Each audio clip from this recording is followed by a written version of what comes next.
Bonjour à tous et bienvenue à cette émission Dieu et les hommes, une émission qui nous éclaire sur les relations entre Dieu et les hommes et sur les lois divines.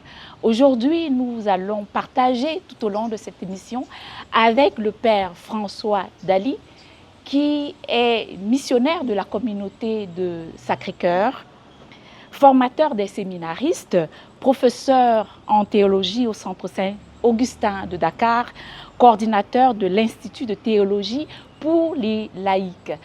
Bonsoir mon père. Bonsoir ma fille et bonsoir madame. Merci vraiment d'avoir accepté de participer à cette émission. Je vous en prie et c'est moi qui vous remercie. Alors mon père, pourquoi aujourd'hui la théologie pour les laïcs? Bien, nous avons une grande figure dans l'Église catholique, c'est celle de Saint Jérôme, qui nous dit « Ignorer les Écritures, c'est ignorer le Christ ». Et dans la loi civile, on nous dit « Nul n'est censé ignorer la loi ». Et dans la vie chrétienne aussi, nous disons « Nul n'est censé ignorer les Écritures ». Et très souvent, nous pensons que la connaissance des Écritures saintes est réservée aux prêtres, aux ecclésiastiques, au clergé. Tel n'est pas le cas. Nous sommes tous appelés à manger les Écritures saintes, comme j'aime dire quand j'enseigne chez nos étudiants. Et tout baptisé est disciple du Seigneur, tout baptisé fait partie de la grande famille des enfants de Dieu et tout baptisé est invité à connaître la pensée de Dieu à travers les Écritures saintes. Voilà pourquoi l'Église aujourd'hui a pensé de mettre en place une formation pour les laïcs dans les domaines théologiques sur les questions divines. Merci beaucoup parce que j'en profite pleinement. Merci. Alors, comment les hommes aujourd'hui perçoivent-ils Dieu selon vous? Bien, la majorité des gens considèrent Dieu comme le Créateur. Ça, c'est une connaissance universelle. Même ceux que nous appelons aujourd'hui les athées, ils savent réellement qu'il y a quelqu'un qui les a créés. Les grands philosophes dans l'histoire de l'humanité qui ont contesté, n'est-ce pas, la question de l'existence de Dieu, nous avons vu que vers la fin de leur existence, ils ont pu se convertir pour accepter, n'est-ce pas, la présence de Dieu, n'est-ce pas, dans leur vie, Et Dieu est celui-là qui a créé tout ce qui existe, si nous nous référons au livre de la Genèse. Et les gens conçoivent Dieu aujourd'hui de plusieurs manières. Pour ceux qui ont reçu la grâce du Seigneur, ils les considèrent comme leur créateur, celui qui les a créés et qui leur fait grâce d'obtenir ce qu'ils possèdent aujourd'hui, les multiples grâces, la bonne vie, la santé, la prospérité, la progéniture, le mariage, l'enfantement, tout le bonheur. Et ces gens-là sont parfaitement, la majorité est vraiment attachée au Seigneur. Par contre, il y a ceux qui ne réussissent pas dans leur vie, qui pensent que Dieu n'est pas de leur côté, qui réduisent un peu leur considération vis-à-vis de Dieu. Ils pensent que ce qu'ils subissent aujourd'hui, peut-être c'est la méchanceté de Dieu, que Dieu n'est pas de leur côté. Tel n'est pas le cas. Et nous voyons dans notre environnement, dans nos communautés religieuses, dans nos communautés chrétiennes, dans nos communautés familiales, qu'il y a certaines personnes, n'est-ce pas, qui se détournent du Seigneur pour aller chercher le bonheur ailleurs. Ceux-là qui pensent que le Seigneur n'est pas de leur côté. Ils vont aller par-ci, par-là, pour chercher le bonheur en dehors du Seigneur. Tel n'est pas le cas. Le Seigneur donne gratuitement, mais le monde donne avec des conditions. Mais est-ce que la quête de Dieu est-elle inscrite dans la nature humaine? Oui, la quête de Dieu est dans la nature humaine. Vous voyez, Saint Paul, à l'aéropage, il va dire à ses concitoyens, quand il les trouve écrit sur les frontons du mur, hein, le Dieu est connu. Le Dieu est connu. Et Saint Paul va dire à ses concitoyens, c'est ce Dieu est connu-là que moi je suis venu vous le faire découvrir. Vous voyez, nous sommes toujours en quête perpétuelle, n'est-ce pas, du Seigneur. De plusieurs manières, nous sommes en quête du Seigneur. Et nous séparer du Seigneur, c'est vraiment opter pour une voie de la perdition. De la perdition. Et voilà pourquoi nous sommes toujours attirés vers le Seigneur de plusieurs manières, hein, par rapport à nos motivations, au charisme particulier que nous avons, aux dons particuliers que nous avons. Nous sommes en quête perpétuelle du Seigneur, lui qui est la source de notre vie, lui qui est l'origine de nos grâces et de nos bénédictions. Et c'est ce que nous conseillons aujourd'hui dans l'Église, même à ceux-là qui ne croient pas au Seigneur, qu'ils se retournent, qu'ils se convertissent, hein, qu'ils se repentissent pour qu'ils reviennent vraiment au Seigneur qui les a créés et qui est la source de leur bonheur et de leur salut. Alors dites-nous un peu comment la relation entre Dieu et les hommes structure-t-elle la pensée, la morale et l'existence humaine, selon vous? Bien, la relation entre Dieu et les hommes, dans la théologie chrétienne, catholique, nous ne pouvons pas trouver cette relation de Dieu et les hommes en dehors de la relation que nous avons entre nous, comme les humains. Parce que Jésus lui-même, il a rempli cette parole dans l'évangile de Jean. Père, qu'il soit un, comme toi et moi, nous sommes un. Revenons aux origines. Depuis le livre de la Genèse, Dieu, en créant le monde en 6 jours, le 3e jour, il s'est reposé. Et après, il a donné toute la responsabilité à l'homme de continuer l'œuvre de la création et de nommer tout ce qu'il a pu créer. Et c'est là où Dieu met déjà l'homme en collaboration avec tout ce qu'il a pu créer.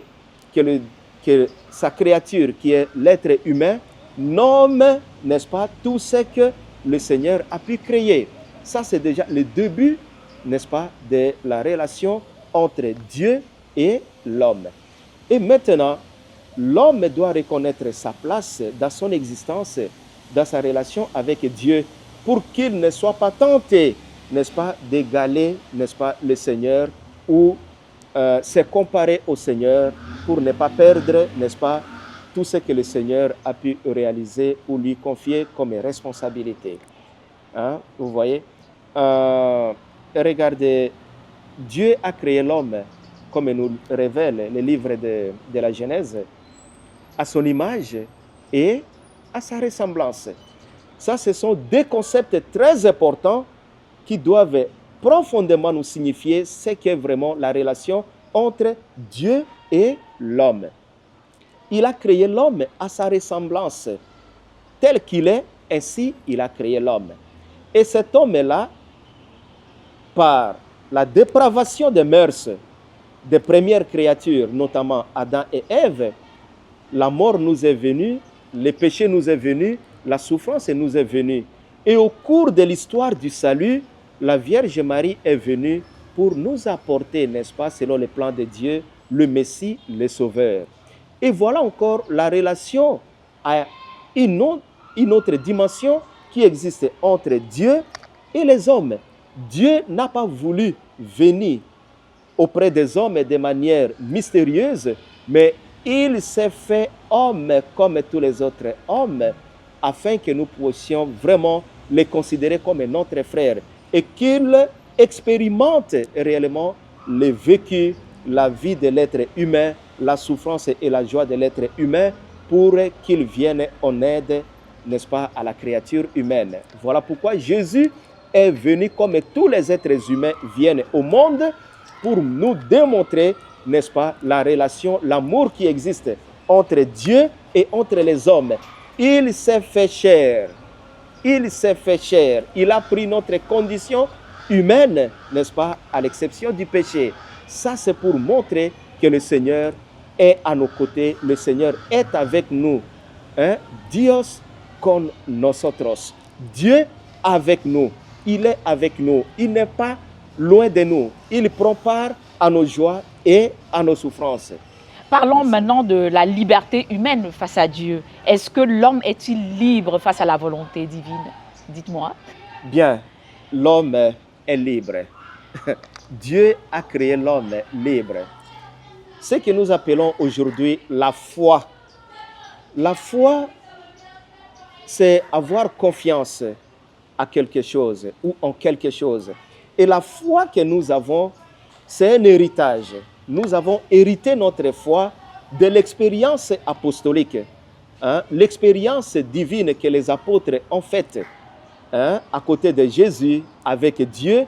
C'est cette foi-là qui nous est transmise, n'est-ce pas? C'est ce que nous expérimentons lorsque nous récitons notre prière de credo.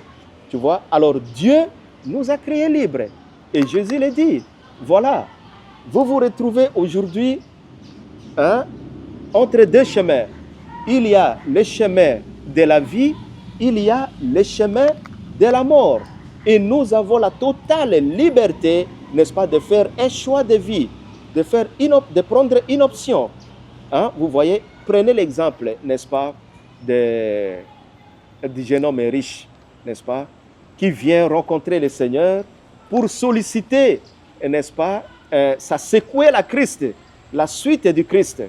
Alors, le Christ lui dit, regarde, mon fils, tu veux me suivre? Ben, moi, je vais t'accueillir.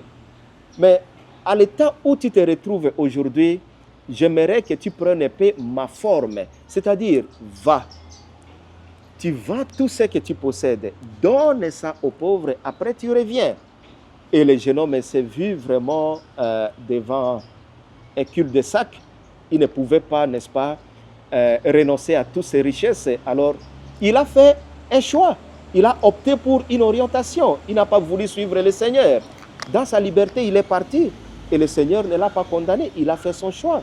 Donc, nous sommes libres de faire notre choix. Nous savons qui est Dieu, qui est le diable, qu'est-ce qui est spirituel, qu'est-ce qui n'est pas spirituel, qu'est-ce qui est amour, qu'est-ce qui n'est pas amour. Et c'est à nous de faire les choix. Voilà. Et justement, comment concilier justement le libre arbitre et la souveraineté divine aujourd'hui? Oui, le libre arbitre, c'est juste, vous voyez, c'est le choix. La liberté que nous avons, la volonté de Dieu, c'est quoi? La volonté de Dieu, c'est, je sais que peut-être on pourrait parler de la loi divine. La volonté de Dieu, c'est ce qu'il nous transmet à travers les Écritures. Notre Dieu, c'est le Dieu des Écritures. C'est le Dieu de la révélation. Et il nous a fait des riches par son message, par ses enseignements, en nous envoyant même son propre Fils pour nous montrer les chemins à suivre. Alors, le Seigneur ne nous impose pas, n'est-ce pas, de le suivre. Il nous enseigne, il nous éduque, il nous conseille. Et c'est à nous de prendre une résolution, ou bien suivre le Seigneur, ou bien suivre notre propre liberté. Mais la volonté de Dieu serait celle d'opter pour la voie de l'Évangile, l'Évangile de la vie éternelle. Et tout à fait, aujourd'hui, voilà, dans ce monde où l'homme revendique un peu son autonomie, comment justement pouvez-vous obéir à Dieu, à sa place justement dans cette vie spirituelle et dans ce monde? Bien, je parle au nom de l'Église, dans la doctrine de l'Église, dans la théologie de l'Église catholique, sans Dieu, nous ne pouvons rien faire. Sans Dieu, nous sommes perdus. L'homme revendique sa liberté. Je ne peux pas répondre à ces questions en dehors des Écritures saintes ou en dehors de l'expérience de Jésus avec son Père et de l'expérience de Jésus avec l'humanité. Vous voyez, Jésus, dans son humanité, vers la fin de sa vie, voudrait même que son Père retire, n'est-ce pas, la coupe qu'il avait préparée pour son Fils. Ça, c'est l'humanité de Jésus qui lui fait peur. Alors, après, il dit, Père, pas ce que je veux, mais ce que tu veux. Pas ma volonté, mais ta volonté. Vous voyez, c'est la volonté de Dieu qui doit primer dans notre vie. Vous voyez, la Vierge Marie, quand elle a reçu l'ange Gabriel, elle a, dans sa culture juive, dans ses connaissances, n'est-ce pas, comme être humain, essayé de manifester un certain refus. Mais quand l'ange lui a expliqué comment cela devrait-il se passer pour qu'elle tombe enceinte, quand elle a compris la volonté de Dieu, alors elle s'est laissée faire. Voici la servante du Seigneur, qu'il me soit fait selon ta parole. Voilà, Marie, c'est vraiment un exemple pour nous, pour pouvoir nous mettre à l'école de la volonté de Dieu. Et tout celui qui fait la volonté de Dieu n'est jamais déçu. Jamais déçu.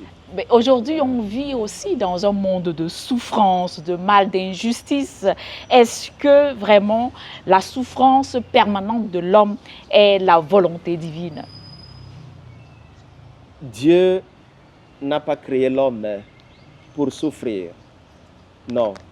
Parce que Dieu, revenons aux origines, il a créé l'homme à son image et à sa ressemblance. Alors, il ne peut pas se faire souffrir. Il ne peut pas se faire du mal s'il a créé l'homme à son image et à sa ressemblance.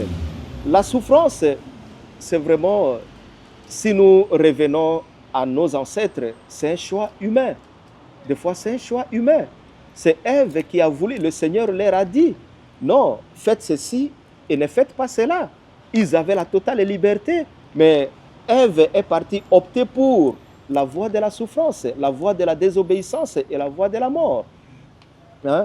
Alors, aujourd'hui, beaucoup de gens pensent que le fait de souffrir est synonyme de l'absence de Dieu. Non, souffrir, ce n'est pas l'absence de Dieu. Si Dieu est absent dans notre vie, s'il met fin à notre existence, alors nous n'allons pas exister, nous n'allons pas vivre. Si le Seigneur retire tout ce qu'il nous a donné, il retire son souffle de vie, alors nous n'allons plus exister. Nous n'allons plus respirer. Le fait de respirer, que tu sois souffrant, que tu sois dans la richesse, le fait que tu respires, tu dors, tu te réveilles, c'est un motif d'action de grâce.